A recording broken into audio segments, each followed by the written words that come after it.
তো হ্যালো বন্ধুরা, আমার এটা ইউটিউবের প্রথম লাইভ ভিডিও। তো আজকে আমি আপনাদেরকে লাইভ ট্রেড করে দেখাবো। তো চলুন, ফিন নিফটিতে আমার সেটআপ ম্যাচ হয়ে গেছে। এখানে আমরা 2 লট বাই করে নিই। বাই করতেই আমাদের কিছু এখানে লস দেখাচ্ছে। ট্রেডটা আমরা বাই করেছি 83 টাকায়। আমরা এর টার্গেট রাখবো 100-2-3 এর উপরে। তো চলুন দেখতে থাকুন অবশেষে কী হয়।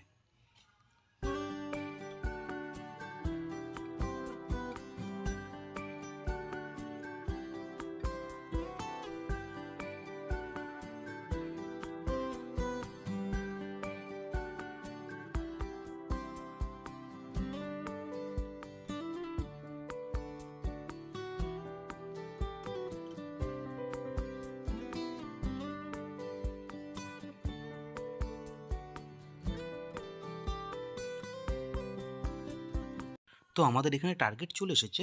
তো আমরা এখানে সেফলি এক্সিট করে যাব। আজকের দিন আমাদের ওভারঅল প্রফিট হয়েছে 1364 টাকা।